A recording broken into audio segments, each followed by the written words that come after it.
Welcome to this short information session on emotionally based school avoidance. My name is Kirsty Henry and I'm an educational psychologist with the Highland Council Psychological Service. I also have a colleague with me today, Isabel Martland. This session has been designed for parents and carers to support an understanding of emotionally based school avoidance and how we can support our young people best when attending school can be difficult. This is the outline of the session today. We're going to look at what EBSA is, how EBSA behaviours develop, and what that might look like for your child. We'll then look at some of the factors that contribute to EBSA, as it can be very complex and it's never just one thing. We will then focus on what we can do as parents and carers to help when attending school can be difficult. So what is EBSA? Worrying or becoming anxious are normal feelings that we all experience from time to time. They can keep us safe from harm or help us to perform in difficult situations. However, sometimes anxiety or excessive worrying can become a problem, especially when it stops someone from doing what they really want to do or something that they really have to do as part of their routine. Many children and young people worry about school, and this is normal. Anxieties are part of life, and learning to deal with them is part of growing up. However, sometimes a child's worries may lead to difficulties attending school. And if your child has high levels of anxiety and does not want to attend school, they may be experiencing emotionally based school avoidance. EBSA has two key components. Anxiety, which presents as a reluctance or avoidance to go into school, or in some cases, getting into school but not being able to remain in school all day. And a pattern of absence that may result in small and intermittent patterns of non-attendance over time, but then actually it results in a prolonged period of non-attendance. Children and young people with neurodevelopmental differences can experience a number of difficulties which further increase feelings of anxiety within the school environment. These may include emotional regulation difficulties, differences in sensory processing, so feeling quite overwhelmed by the loud corridors or busy classrooms, worries about change or transitions, for example, moving between classrooms, a change in a timetable or a supply teacher for the day. Organisation difficulties, so remembering books, homework or equipment that's needed for different subjects. Masking can also be a difficulty, so trying to fit in or attempting to appear more neurotypical by changing their behaviour and internalising any anxiety they may be feeling. So these challenges mean that some students may try and manage their anxiety by avoiding school altogether. So at the core of EBSA is anxiety. And anxiety is a normal human response, and at lower levels or higher ones that are temporary, it can be useful to us as a stress response linked to survival. It's a natural reaction to something that's perceived as threatening. Anxiety helps prepare and mobilise the body for fight, flight or freeze by releasing a quick burst of chemical adrenaline. So that might feel like a sudden heartbeat is racing a bit quicker, we might be starting to feel a wee bit sick. And those feelings can be really uncomfortable for a young person who doesn't understand where that's coming from. But anxiety becomes a problem when it moves beyond those short-lived experiences and begins to persistently interfere with everyday life. The charity Young Minds has identified that 1 in 6 young people have a significant anxiety at some point during their school life, and this equates to about 5 out of 30 children in a class. Anxiety levels may fluctuate across time, and for some children their behaviour can be short-lived, and for others it can be very prolonged. So this leads to school avoidance behaviours that can be really difficult to turn around because their anxiety has gotten so high. So it's really important that we try to address this as soon as we can. So how do EBSA behaviours develop? It can sometimes feel kinder for a child or young person to avoid the situation that is causing them to feel worried or anxious. However, the more time that they spend out of school or avoiding that particular situation, the stronger these feelings become, and then the harder it will be for them to return. So the diagram on this slide shows how EBSA behaviours can develop. When anxiety is linked to school avoidance, the young person may experience anxious or fearful thoughts about attending school and their ability to cope with school, which may be accompanied by some physiological symptoms of anxiety. The more of this cycle of thought, behaviour and feeling occurs, the harder it is to break, and so the coping strategy becomes the avoidance. So the longer those problems remain unaddressed or unnoticed, the more difficult it becomes to change the school avoiding behaviour. We can think about this as two layers in this cycle of thought and behaviour. So like this diagram demonstrates. So that first layer, so that's the outer one with the big green squares, we could think about it as a young person, I'm feeling anxious about going to school and I feel I won't be able to cope if I go. So I avoid going. That reduces the physical feeling of anxiety, and therefore the anxiety I was feeling about going to school decreases immediately and I feel better because I've avoided that situation.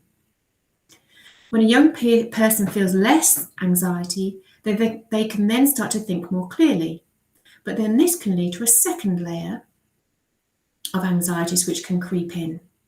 So the young person might start to worry about the work that they're starting to miss as a result of not being able to get into school. Or they might start to worry about the changes in their friendship groups as a result of them not being there.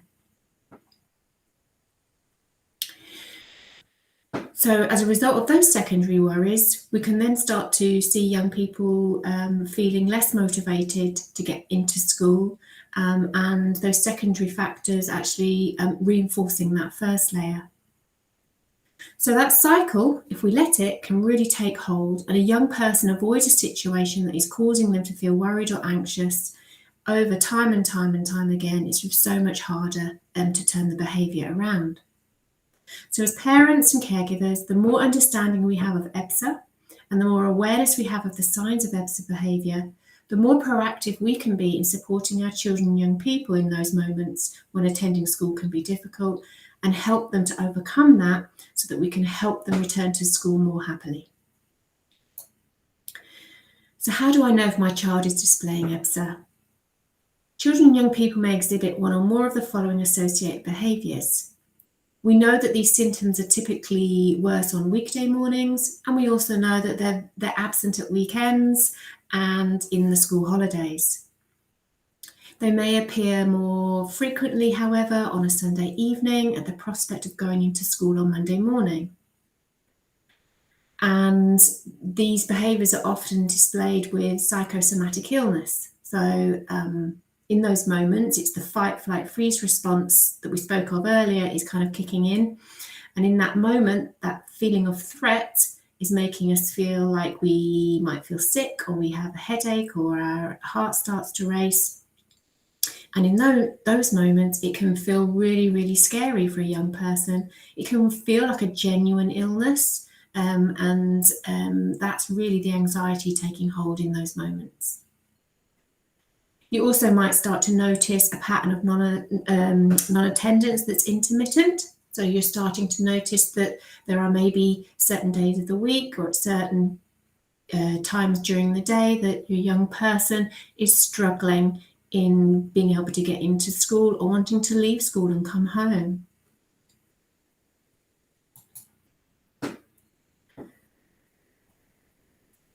We outlined at the beginning of this session just how complex EBSA can be, and there are a range of different reasons children are hesitant to attend school. And it's usually a unique combination of various factors and their interaction rather than one single cause that leads to EBSA.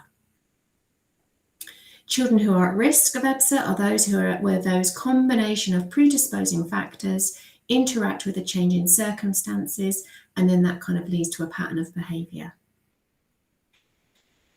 We know that those predisposing factors can sit within the school, but can sit within the family as well as in the child themselves. And you can see from this slide, there's lots of different factors within each of those areas that can have an impact. But you might be looking at this slide and thinking, I can think of other things as well that might sit within there. And that's good too, because this isn't a final list. There's so many factors that can contribute to EBSA behaviour. So while it's important to know what those factors might be and how that contributes to EBSA, it's also important to identify the areas of strength and resilience of the child, the family and the school, because they're going to help protect the child and promote school attendance. So some protective factors might be a real interest in a particular subject at school that the young person is motivated to do well in. There may be a positive friendship with a peer or an older peer or even a subject teacher, a really positive relationship. And within the family, there might be a protective factor in the fact that family really value education and want to support attendance. So there's lots of different things that can be real protective factors which can be really helpful. Research suggests to us that about 1 or 2% of the school-age population may experience EBSA, but the way that we were recording on attendance in schools just now means that actually that's probably a wee bit higher, nearer to sort of 6%. There's a slight increase in the number of secondary pupils with EBSA compared to primary pupils, but we are seeing a change in that. And there are no gender differences, meaning that males and females are equally likely to experience EBSA.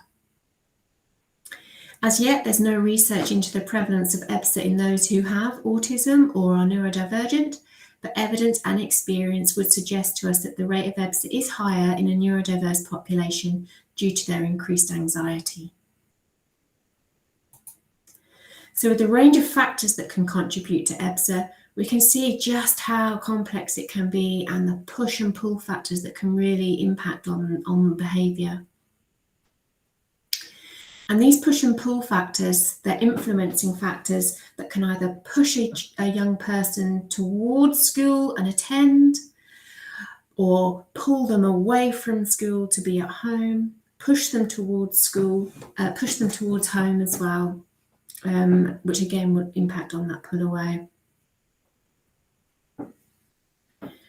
There are a range of secondary factors that also need to be considered within this push and pull effect, which maintain school avoidance behaviours.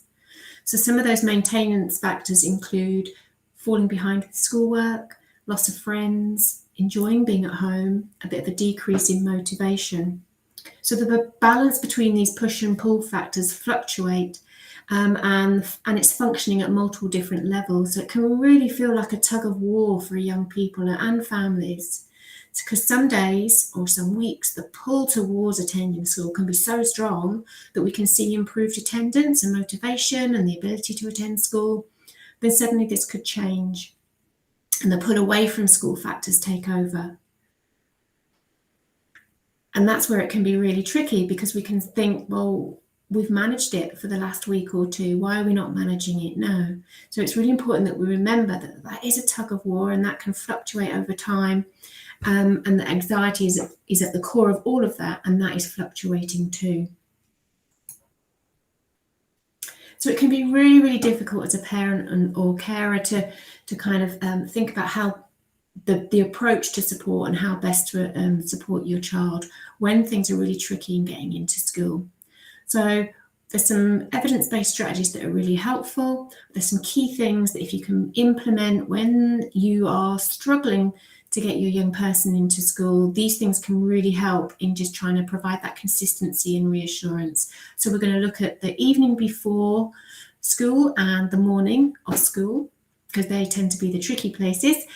Managing your own emotions, because that's really important when you're faced with a distressed child in front of you who's really struggling to get out of the door and get out of school, and establishing helpful routines in those moments when they're not able to get into school. So I'm going to hand you over to Isabel, who's going to take us through those. Thank you, Kirsty. So things to consider the evening before school. Let your child know you understand their feelings and you do not negate or dismiss them. Reassure them that you know how hard this is for them. Encouraging your child to record any worries in a worry book and talking through each one, helping them to see solutions or identify if they are catastrophizing, and showing them the evidence against any irrational thoughts. That can be quite a helpful strategy. Establishing what a successful day, lesson, or hour at school would look like, and deciding with your child what needs to happen to make this possible, and the evening before thinking of strategies that can make that be as successful as possible. So going through their schedule step by step and ensuring that everything is ready. For example, their books, their bags, their PE kit, and laid out ready for the morning. Making that plan visual, if necessary, could also be quite helpful. Telling them clearly how they are going to get to school. For example, how they will get there, who they will go with, what music they might be listening to in the car, so that they can feel prepared for every step. It might also be worth considering if they could travel with a friend or meet a friend on the journey or at school, as this might help distract them from their worries.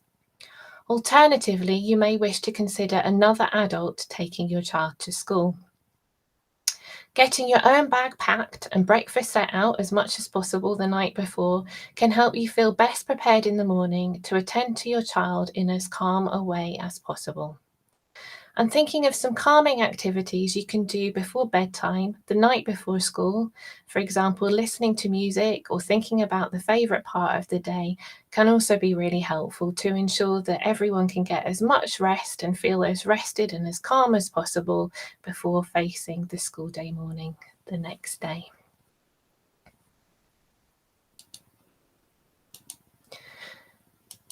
So the school day morning.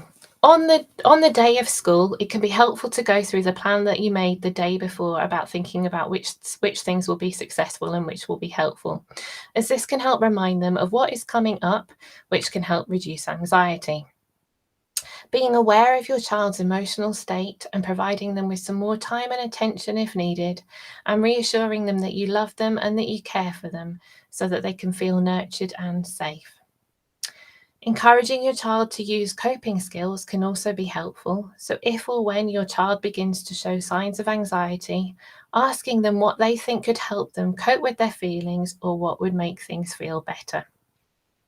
If your child has been learning some coping strategies in school, now is the time that they could use them. It's best to avoid telling your child exactly what to do, as this can make them resistant or passive. However, if they can't think of anything, it's okay to offer suggestions. You should praise your child for joining in this discussion. Some examples of things you could say include, what could you do to help you handle these feelings? Which one of the calming strategies you've been learning about could you have a go at? It might also be helpful for you to talk about times when you've been anxious and how you've coped with those feelings. For example, a child who is worried about making mistakes could find it helpful if you acknowledge when you've made a mistake and what you're going to do to repair the situation. For example, apologising and correcting the mistake. Limiting verbal reassurance. Children can sometimes become hooked on adult reassurance to make them feel safe. When anxious children ask for and receive reassurance from their parents, this creates short-term relief. However, soon the child starts to feel worried again, and they might ask for reassurance again. For some children, this can become a never-ending cycle, with the child relying on reassurance from their parents instead of using their own skills to help them calm down, which ultimately can increase the negative emotions. You could say things like, I understand you're feeling scared. So starting with acknowledging the child's feelings can be powerful. Give frequent and specific praise for brave behaviour. It's important that your child feels that their efforts are recognised, and you might need to pinpoint when your child has made progress. For example, you did such a great job of thinking of things you could do to calm down. Or, I could see you were scared, but you hung on in there and you didn't try to run away. Being positive about school can also help. So encouraging your child to focus their attention on positive aspects of school, for instance, their friends, their favourite lesson or teacher, activities that they enjoy doing, instead of the negatives, which would include why they're finding it hard to attend. When they start to attend school, getting them to complete a simple gratitude journal or encouraging them to identify one thing that has gone well at school each day, recording this visually in a book or a chart to be referred to later can also help. Reminding your child that although school can be hard, there are lots of fun and interesting things to do at school. There might have been a new experience that they had because they went to school, or a particular lesson that they liked. You could encourage your child to consider how attending school ties in with their own personal goals and ambitions. For example, having friends, getting qualifications, pursuing interests, or moving towards a career that they want. However, sometimes reminding a child that it's important to attend school can add too much pressure too quickly. If this is the case, instead talk about taking things slowly and how you're there to support them. Looking after yourself and trying to make sure you're calm is also really useful and helpful. If necessary, make sure you do some self-calming strategies. Remember that it's okay to feel worried, but try not to let it overwhelm you. You could use a script such as, "If I stay calm, I will make him or her feel safe." Managing your own emotions in front of your child is also really important, as children look to their parents or carers to see how they respond to situations, and they're very good at reading their parents' or carers' cues. If you look anxious, your child will interpret this as a sign that they should be worried or confirm their own worried feelings, and it will make them feel that a situation is not safe. It's important that you try to remain as calm as possible so that your child does not get the impression that the situation is unmanageable. You should also try to remain positive and give the impression you believe the situation can get better. It can be really hard to remain calm and upbeat when you see your child is anxious and upset. So you might find it helpful to share how you are feeling with someone you trust so that you can get support for yourself in managing your own emotions. Keeping clear and predictable routines if your child is not at school can also help. If your child is not attending school, it's still important to maintain structure and routine, as this will help to reduce their anxiety. You could use a visual timetable to explain what activities your child will be doing in the day. Encouraging your child to get dressed into their school uniform, even if they don't end up going to school. Tell your child that you expect them to complete any work set by their teachers, and encouraging your child to make sure they get enough sleep, exercise, and eat a healthy diet, as this impacts on their physical and mental well-being. It's also important for them to spend time outside, as this can support positive mental health.